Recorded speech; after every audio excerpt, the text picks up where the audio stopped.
Jenny is asked to find the value of 12 minus 2 times 4, and here is her working. 12 minus 2 times 4 equals 10 times 4 equals 40. First of all, sideways working like this just makes life a little bit more challenging in how to interpret that. Okay, Jenny's answer is wrong. Explain what Jenny has done wrong. Okay, now the original calculation was 12 minus 2 times 4. And it's easy to understand what she's done here. She's done the 12 take away 2 first and then multiplied by 4, reading it from left to right. But that's not how we read maths. Remember, when we're looking at maths, we have to write in terms of BIDMAS, which tells us that multiplying and dividing should go before any adding and subtracting. So if you imagine there's a line there, it goes brackets, indices, then division and multiplication, and then addition and subtraction. Okay, so in this case it should be 12 minus 8, which is 4. So what has Jenny done wrong? She subtracted first, but she should have multiplied first.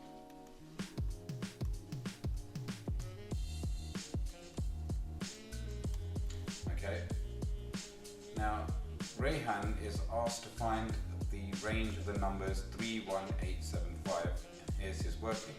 He says the range is 5 minus 3, which is 2. This is also wrong, and we have to explain why.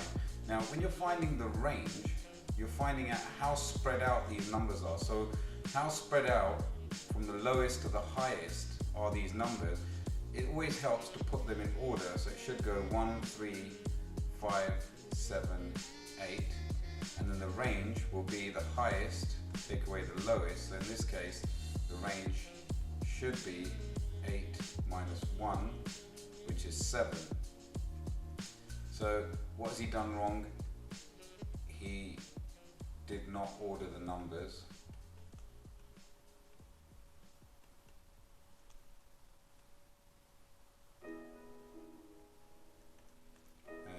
When ordered correctly,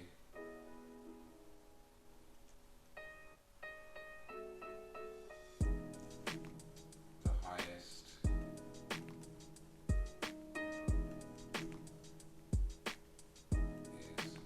8, lowest is 1, therefore the range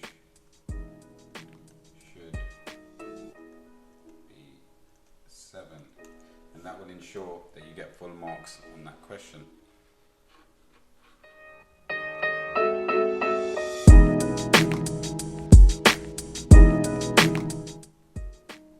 Okay, question 16. Alan, Bispa and Chan share a sum of money. Alan gets 1/8 of the money, Bispa gets half of the money, and Chan gets the rest of the money. And it tells you that Alan gets £2.50. We need to work out how much money Bispa gets. Okay, so what we know here that Alan gets 1/8, which is £2.50. Now, you can work this out in a number of ways.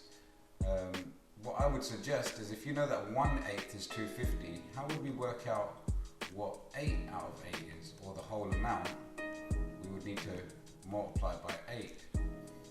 And if you do that here, 250 times 8 gives us £20. So that is the full amount.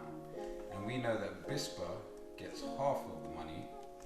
So half of £20 would equal £10.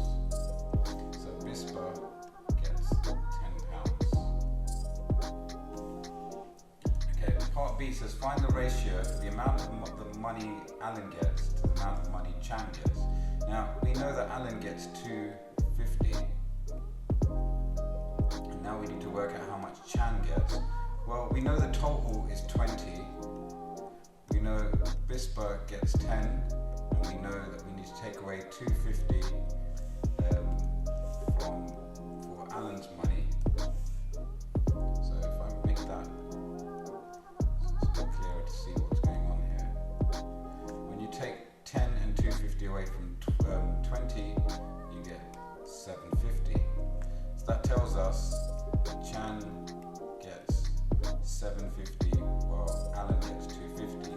but it needs to give the answer in the form A to B, where A and B are whole numbers. The easiest way to change these to whole numbers would be to double them. So 250 times 2 gives us 5, and 750 times 2 gives us 15. You can leave the answer as 5 to 15 because it doesn't say in its simplest form, or you can realize that simplifies. If you divide both sides by 5, we get 1 to 3.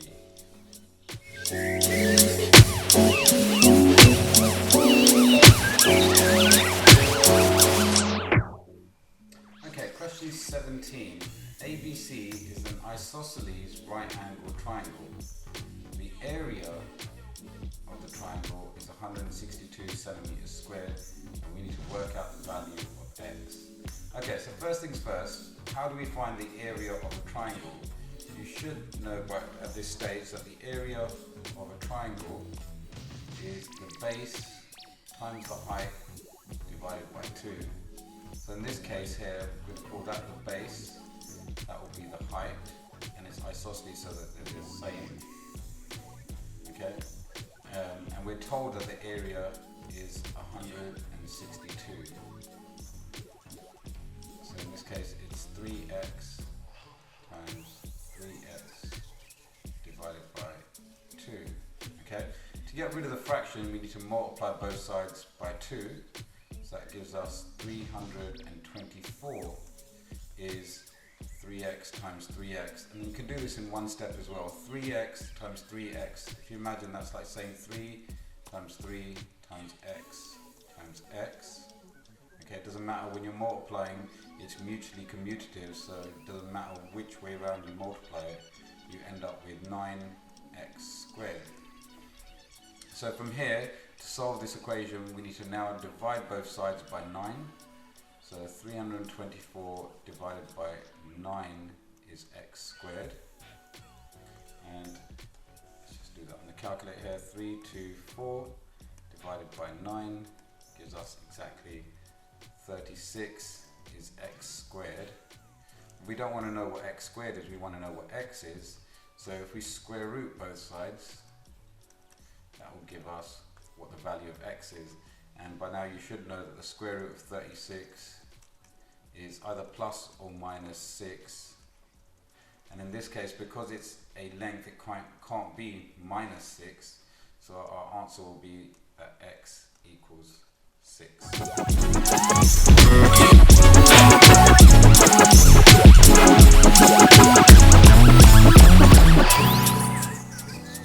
Okay, question 18, it says work out the value of 2.645 times 10 to the power of 9 divided by 1.15 times 10 to the power of 3, giving our answer in standard form.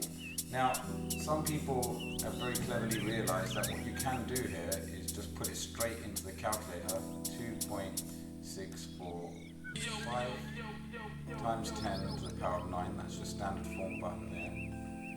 And then as a fraction, divided by 1.15 times 10 to the power of 3, which gives us the answer 2,300,000.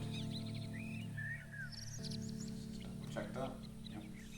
And that's not in standard form, that's as an ordinary number. You can convert that. Your number between 1 and 10, so in standard form it has to be between 1 and 10, and it's times 10 to the power of however many times you need to get it back. So in this case, if you put the decimal point there, I'm going to put it in green so you can see the difference between that. How many times would I need to multiply this by 10 to get from 2.3 to 2,300,000? That's times 10, 6 times, so times 10 to the power of 6. Now, another way to do this would be to realize that when you're dividing with powers and they've got the same base, you can just subtract. So in this case here, that would give us 10 to the power of 9 take away 3, which is 3, and then we can just divide these two. So that should just give us 2.645 divided by 1.15 gives us 2.3 over 10, which is 2.3. So either way, you can get the correct answer there. It's 2.3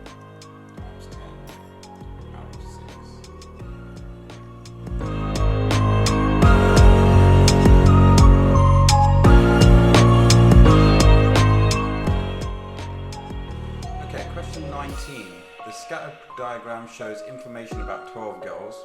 It shows the age of each girl and the best time she takes to run 100 meters. So the way that we're reading this graph, so if you take this girl here for example, she's 13 years old and she takes approximately 13.4 seconds to run 100 meters. So each cross represents each girl. Now first we need to write down the type of correlation. If it helps, put in what we consider a line of best fit. Okay, over here that looks about right. It should have the same number of crosses on either side. It should be roughly in the middle of the data there. Okay, and then it says Christina is 11 years old and her best time to run 100 meters is 12 seconds. The point representing this information would be an outlier on the scatter diagram. Okay, so let's see what that would look like first. If she is 11 years old, so starting from there, and she runs at 12 seconds, so right there, and you can clearly see that this point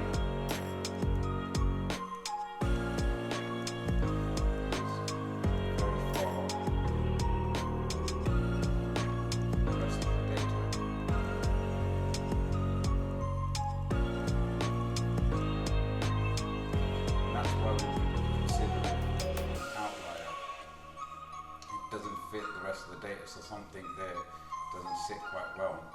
Okay, Debbie is 15 years old and Debbie says the scatter diagram shows I should take less than 12 seconds to run 100 meters.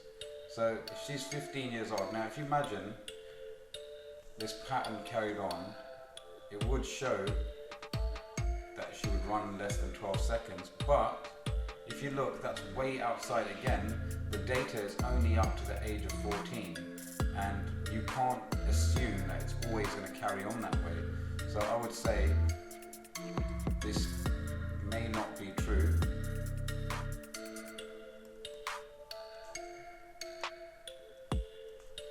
As her age is outside the data range.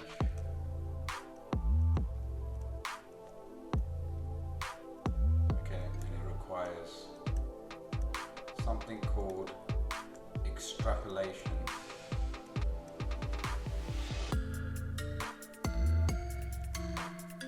Okay, extrapolation is when you're looking at data outside the data that's given to you, and it's usually quite unreliable. So in this case, I would say the comment has to be about it could be less than 12 seconds, but you can't take that as reliable data because it's outside the range of the rest of the data.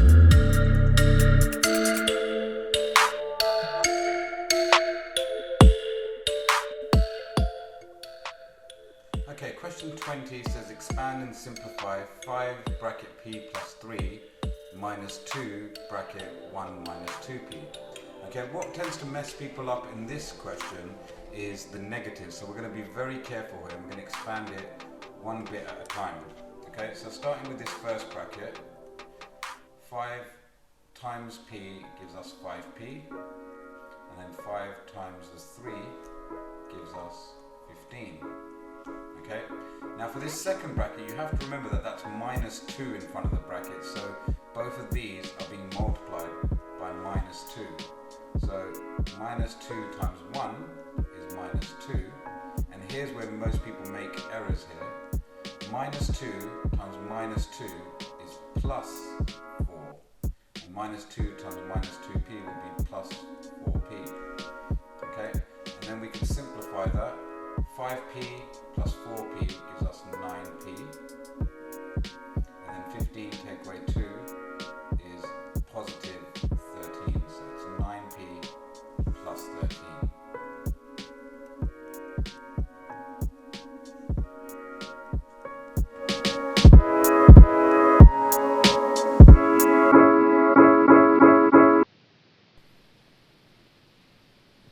Okay, question 21, it says here is a trapezium drawn on a centimetre grid. On the grid, draw a triangle equal in area to this trapezium. So the first thing we need to work out is what is the area of this trapezium.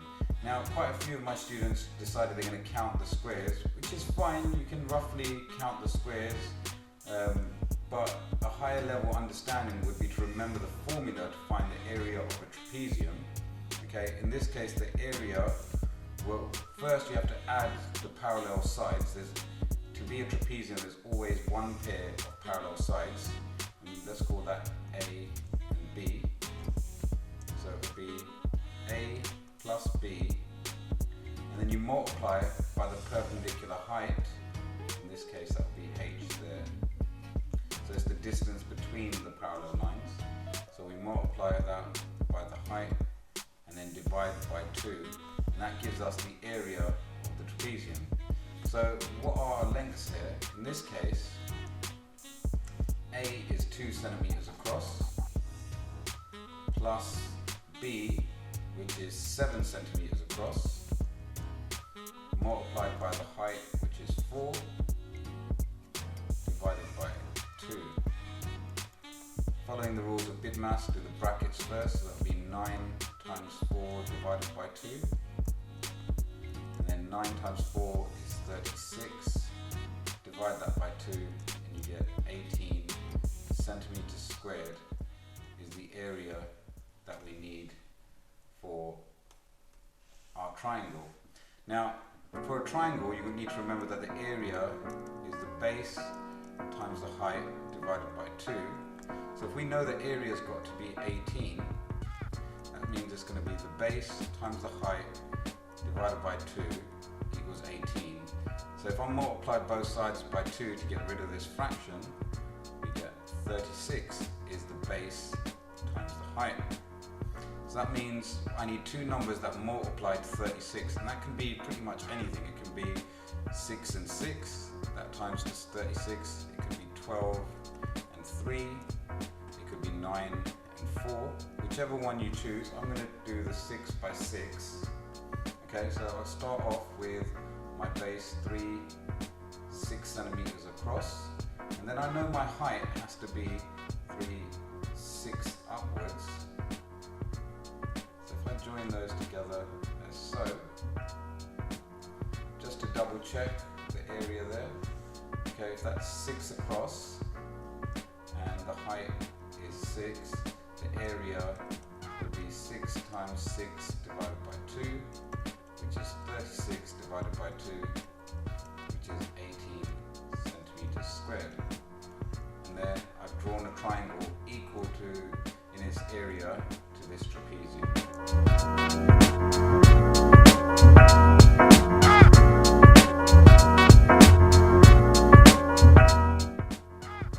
Okay, question 22.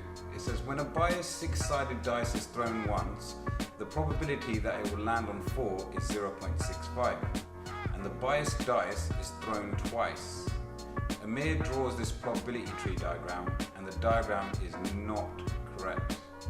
Okay, we need to write down two things that are wrong with the probability tree diagram. Okay, let's start off with the first row. Okay, the probability that it will land on a 4 is 0.65, which is fine.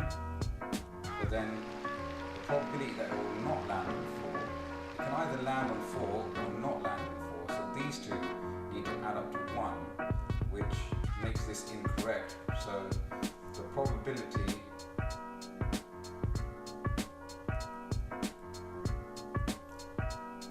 that we don't not land on 4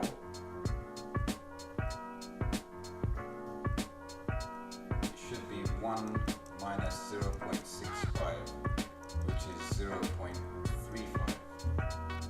So that should be 0.35, not 0.25. So that's the first problem. Okay. Now looking at this, if the first throw landing on a 4 was 0.65, on the second throw, landing on 4 has changed and it shouldn't be this one. Okay, so on the second throw,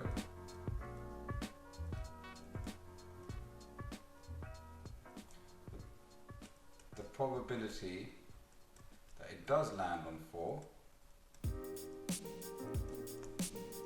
should be 0.65, not 0.35. Okay. Similarly, you could say the probability that it doesn't land on 4 should be 0.35, not 0.65. Either one of those answers.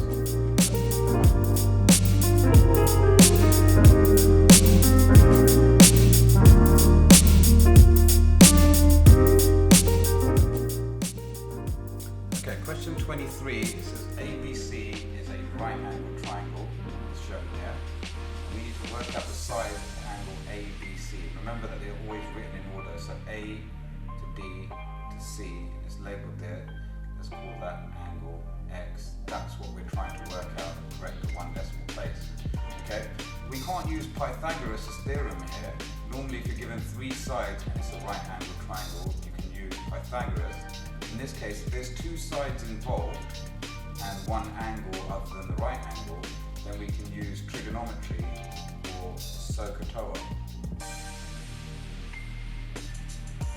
Now, you can only ever use one at a time when it's a right angle triangle. So in this case, we're given the 11 centimeters is the length opposite the right angle, it's the longest length. So that would be the hypotenuse. And 7 centimeters would be between the right angle and the angle in question. So we would call that the adjacent. So of the 3, which involves A and H would be the cosine. So what we can do there is change that into a larger formula triangle and fill our values in accordingly. C stands for cosine or cos, and that's attached to the angle in the question, so it would be cos x. A goes at the top, which is your adjacent, and the hypotenuse goes at the bottom, which is 11. And this tells me that cos of x is 7 over 11, which I'm going to work out as a decimal because that might come in handy later. I'm sure it comes in handy later. 7 divided by 11 is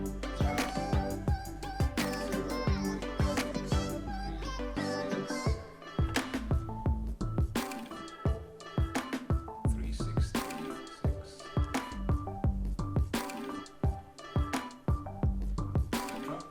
Okay.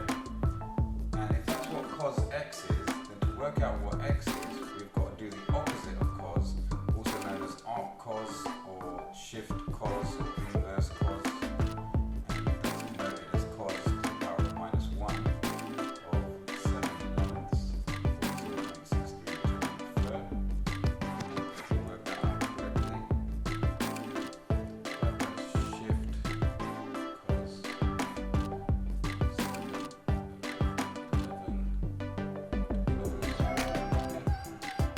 that gives us 50.478. Again, just be very careful here because the question said it wanted one decimal place.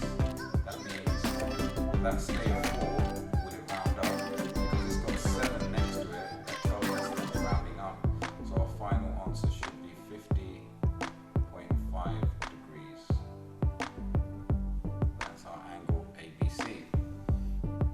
Now the next question caught quite a few people out. It said the side of length AB is reduced by 1 centimeter. So imagine what this looks like.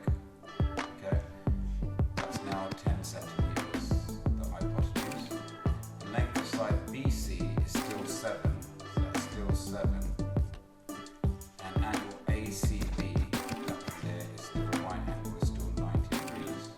Okay, will the value of cos ABC increase or decrease? Well, we knew that the original cos ABC angle X was 0.636.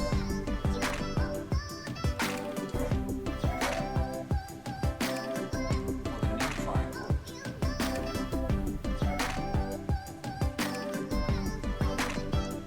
cos ABC again we do the adjacent over the hypotenuse, so it would be 7 over 10, which is 0.7. So therefore cos ABC increases. What caught people out there is actually what's happening here. If you imagine that triangle is now reduced by a centimetre but still kept at a right angle, the angle becomes smaller, but the value of cos ABC, the cos of the x, will actually increase slightly to 0.7.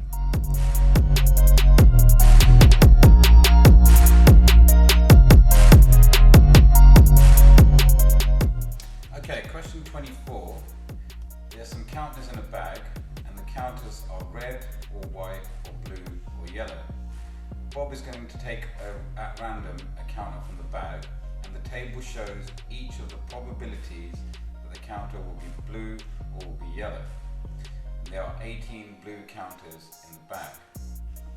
The probability that the counter Bob will take will be red is twice the probability that it will be white.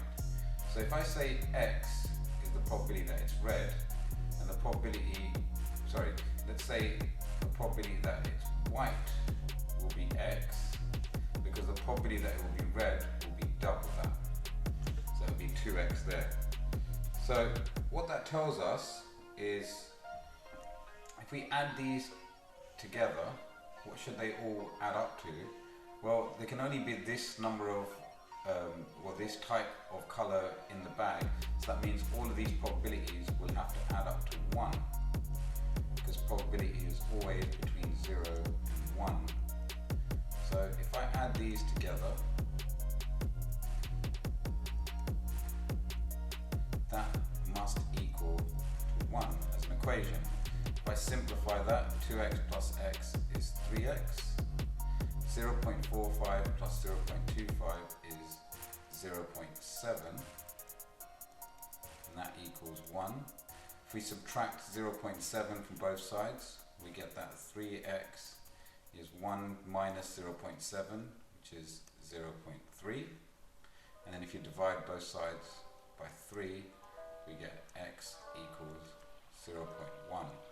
So that tells me the probability that it's white is 0.1, so then the probability that it's red will be 0.2. That's not the end of the question, however, because it says there's 18 blue counters in the bag, and we need to work out the number of red, not the probability, the number of red counters in the bag. So if 18 represents 0.45, I mean, if it helps, you can do it in terms of percentages. So you imagine that 18 is 45% of the counters. Okay. Now we're trying to get to 20% or 0.2. I would say a good way to do this would be to first change that to 5%. If you notice that they're both numbers 18 and 45 are divisible by 9. If I divide 45 by 9, I get 5. So 18 divided by 9, which is 2. So if 2 counters is 5%, then 4 counters will be 10%, and then 8 counters will be 20%, and that represents the number of red counters in the bag. Red. So therefore, there are 8 red counters.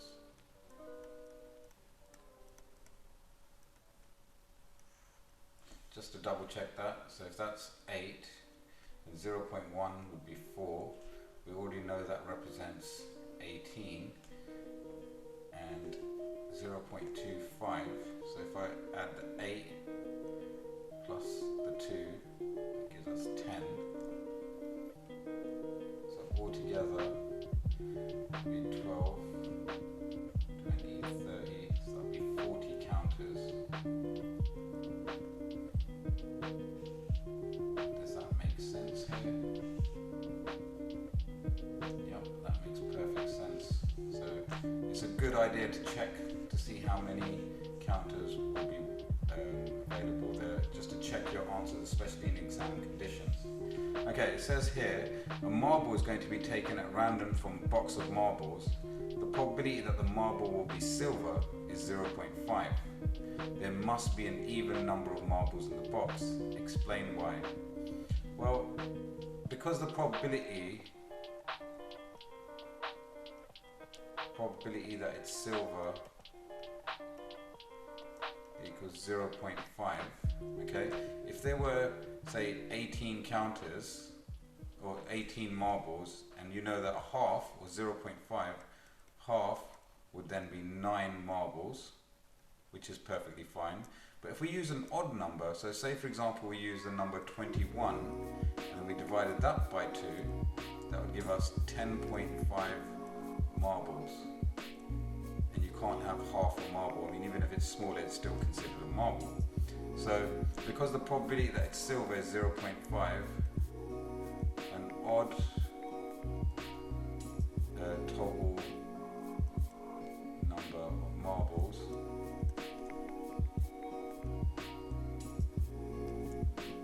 would lead to a decimal number of marbles, number of silver.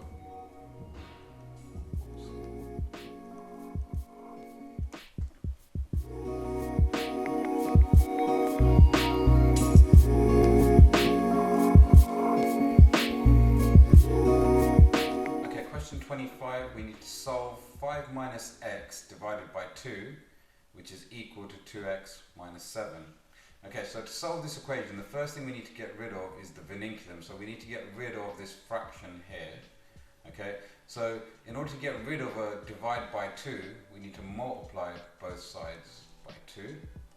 And remember, whatever you do to one side, you need to do to both sides in order to keep balance.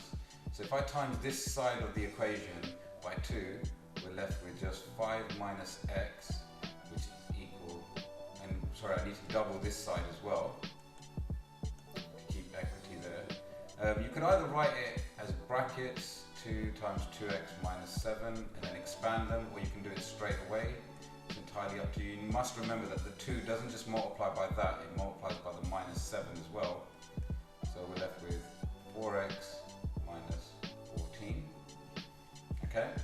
And then we need to simplify it. Because minus x is lower than 4x, I would add 1x to both sides to get the x's together.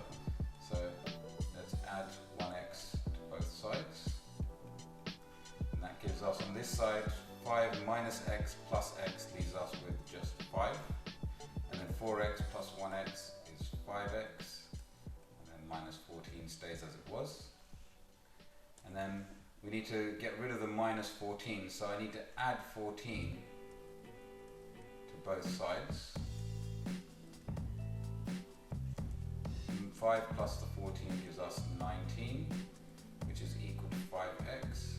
And then your final step here is to divide by the coefficient of x. So I don't want to know what 5x's are, I want to know what 1x is, so divide by 5. So that would be 19 divided by 5, which is equal to 1x. You can either leave your answer as a top-heavy fraction here, or if you realize how many 5s in 19, there's 3 with 4 left over, so that's 3 4/5, which is x. Or you can even write it as a decimal, 3.8 equals x. Any one of those answers is perfectly fine. And just before we move on, I want to double check. A good exam technique here is to check if this is true. Let's substitute it in and see if it works. So it should be 5 minus 3.8 divided by 2. And let's see if that's equal to 2 times 3.8 minus 7. So if I enter that into my calculator, on the left-hand side, we've got fraction button, 5 minus 3.8 over 2 gives us 3/5, which is 0.6. Let's see what we end up with on this side. So 2 times 3.8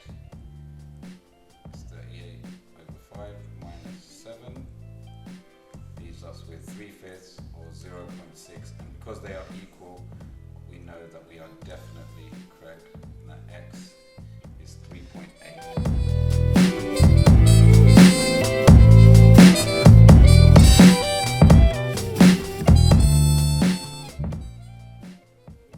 Okay, question 26. It says that this shape ABCDE is a pentagon, which is a 5-sided shape, and it tells us that angle BCD, so if you trace the way that's written, BCD is that angle there, okay? So that's angle BCD is 2 times angle ABC. So if this was angle X, and this would be, so angle BCD would be double that angle, so that would be 2x, okay? And we need to work out the size of this angle BCD, okay? Now, first of all, for a 5-sided shape, what do all the angles add up to? A good way to remember that would be a formula which is n minus 2 times 180, okay? Where n stands for the number of sides. So in this case, it would be 5 minus 2 times 180. Notice the brackets, we do the subtraction first. 3 times 180 gives us 540 degrees. Okay, so now that we know that all the angles must add up to 540, then that means all of these angles, and don't forget, what I tend to put there is the 90 degrees. Some of my students forgot to add the 90 because they forget that that one was there. So x plus 2x plus 115 plus 90 plus 125 has to add up all together to give us a total of 540 degrees. If I simplify that, x plus 2x is 3x, and then just to double check, 115 plus 90 plus 125 equals 330. So from here, if 3x plus 330 is 540, subtract 330 from both sides. So 3x equals 210, and then divide both sides by 3, we get that x equals 70 degrees. That's not the end of the question, because if we remember, we're not looking for angle ABC, which is, now we know that x is 70, we're looking for angle BCD, which is double what x is, which would be 140 degrees. So our final answer should be 140 degrees.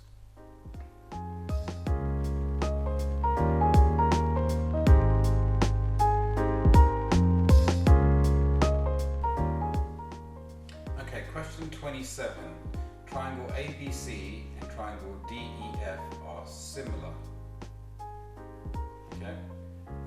And there's the triangles given to you with a bunch of lengths. And what they've done is they've labeled the triangles so you can see, so the angles, so you can see that the 3 lines matches up there, 2 lines matches up there, and 1 line. So they are already in correct alignment. First we need to work out the line DF, so let's call that X. And then for part B we need to work out the length of CB, so let's call that Y. Now if triangles are similar, that means they are the same shape in effect, just enlarged by a scale factor. So that means, for example, if I multiply this length by 2, then all the other lengths have to multiply by 2 to avoid the shape being distorted. So if we look at this length here, 8.4 and 12.6, we can work out what our scale factor there is, because whatever that multiplies to get there will have to be the same there and the same there. So in this case we're doing 12.6 divided by 8.4. 12.6 divided by 8.4, and that gives us 3/2 or 1.5. That means to go this shape to that shape, we need to multiply by 1.5. Okay?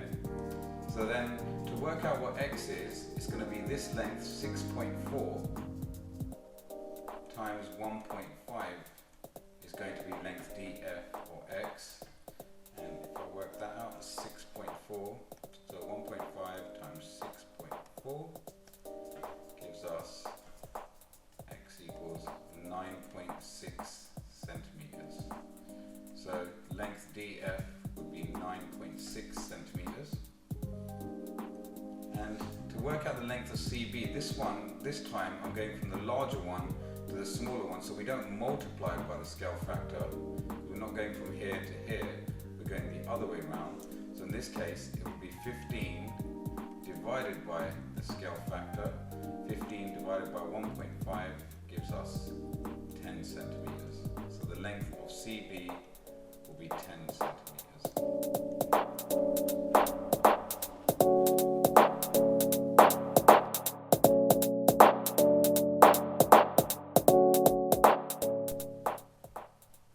Okay, question 28 says make G the subject of this formula. So we've got this formula, T equals the square root of G plus 6 over 2, and we need to make G the subject. Okay, so your first step in this case would be to get rid of this square root sign. So what can I do to both sides to get rid of a square root? Is square both sides. So if I square both sides, we end up on this side with T squared, and then the square root sign will disappear. So we're left with G plus 6 over 2. Okay, from here I need to multiply both sides. To get rid of this fraction divided by 2, I need to multiply both sides by 2. So we get 2t squared equals G plus 6.